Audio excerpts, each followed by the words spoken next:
Hi, my name's Noel Mcdermott. I'm a psychotherapist, and today I'm a psychotherapist here because of my specialist work in addiction recovery. I have a background in health and social care going back over 25 years, and I've had a variety of roles in that. So I've been a senior manager in social services. Clinically, I've worked in forensics, prisons, community-based work, social services, health. I've also got experience in the not-for-profit sector, charitable, and the private sectors. So I think that covers me. There you go. So Alcoholics Anonymous was the first of what's known as the 12-step fellowships, and it goes back about 75 years and started in the 1930s in the US. 12-step organisations similar to Alcoholics Anonymous have grown now. There's now currently something like 200 12-step fellowships. And we think there's something like 260 addictions, so they're sort of catching up, these organisations. The principal features of them are they're not professional organisations, so they are groups of people with the same problem, either alcoholism or addiction to chemical substance addictions, etc., who meet together to help each other recover from those addictions. And they exist around a range of issues around addiction, such as chemical dependency or alcoholism, but also from codependency, which is a form of illness or psychological problem that people can develop if they're brought up in, say, an alcoholic family. Currently there are, I think, something like 22 million people who use 12-step based recovery in the US, and around the globe there are many, many more people that use it.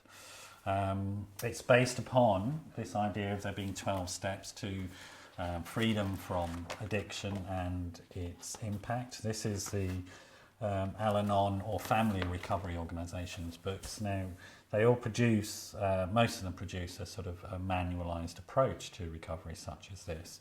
The 12 steps themselves are these. You probably can't see them, but there are 12 of them, hence it's called the 12 steps. It's a personal programme of recovery, and principally what happens is that the person in need will go and find a local group and join a local group and share their story and gain strength from sharing their story with other people, and share solutions primarily, and develop what's known as a positive social network around them to help them recover.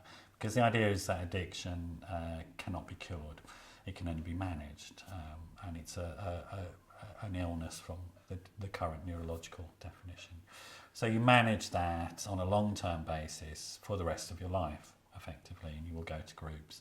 And then in the 12-step program, you will work these 12 steps, which means work through a book like this, answer the questions with the support of a sponsor or a therapist, and develop personal insight and tools around managing behaviour associated with addiction.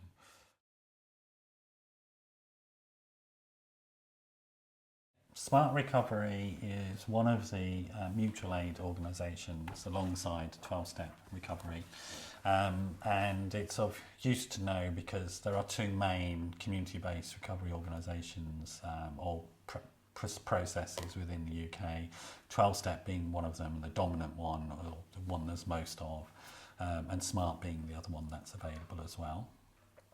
Smart comes as a manualised approach, such as this. So you'll work through with your clients through this book, but crucially, you'll get them to go to meetings, and that's primarily, again, it's about developing a positive social network to develop tools for recovery to help manage whatever the problems are. There's only one Smart, unlike 12-step, where you get a different 12-step organisation for different addictions. With Smart, it covers everything under the one roof, as it were. And Smart draws much more heavily on cognitive behavioural therapy, for example, and modern forms of psychotherapy, such as that. And I think, that covers Smart Recovery.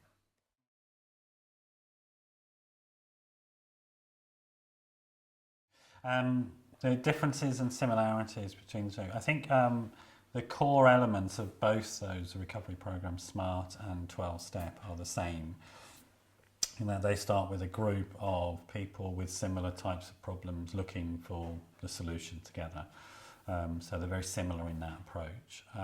They both have a structured approach to recovery, so they have steps that you go through. With SMART it's 4, with 12-step obviously it's 12.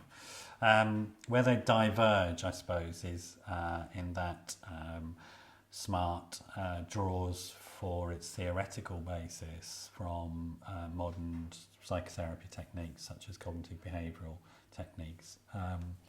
And it's split from 12-step recovery, mostly because of the use of language, words like God and spiritual and so on. So it defines itself as a secular program, which is slightly odd because also 12-step are secular, they're not religious organisations. So I think there's a little bit of marketing going on there. But they're useful. It's useful, that difference, in terms of if you're working with some people who don't like the idea of spiritual-based recovery or don't like the word God and so on and so forth, you can go to SMART Recovery Group. The main difference, I suppose, is in their popularity. The 12-step groups are immensely popular and the SMART groups are still struggling really to build a popular base.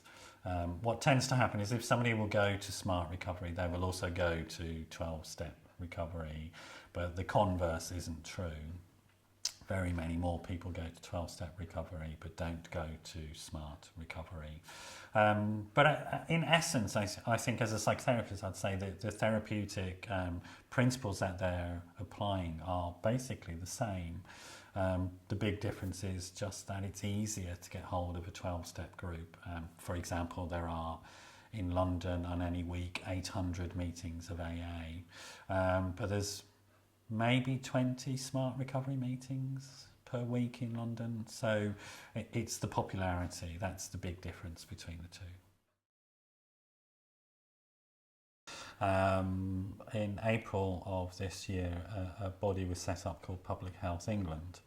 Prior to that, addiction was very much seen as something that would be treated either through rehab or through the NHS, etc. And in terms of psychotherapy, it was very much viewed as a psychological problem with maybe a traumatic cause to it, or a problem with motivation or control. Now we understand that addiction is a neurological or a set of neurological disorders around motivation and brain reward, etc., and memory.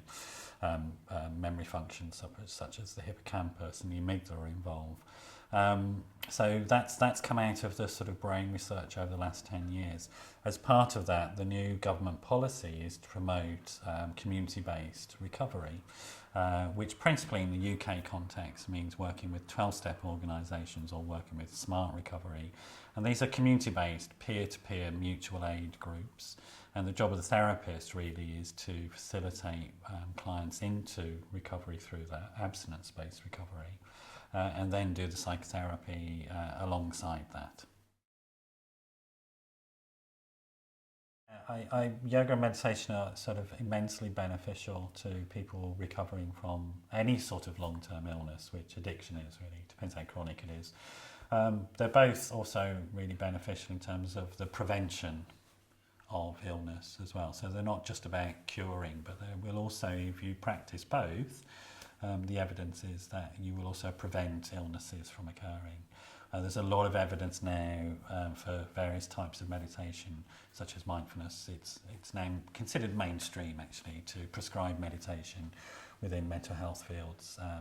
It's also very useful for physical health as well. And yoga, of course, is a long practiced form of calisthenics, which is great in terms of health and well-being. Anything that encourages people to be physically active is a good thing for their physical health and for their emotional and psychological health. But also these are things that people can do in groups. So the more people can do them in groups and meet other people, engage with other people, share a common interest, and then begin to develop sort of healthy social networks around them. So there are global health benefits within that in terms of stress reduction, etc. So I think it's incontestable now that meditation and yoga should be considered mainstream sort of health practice these days.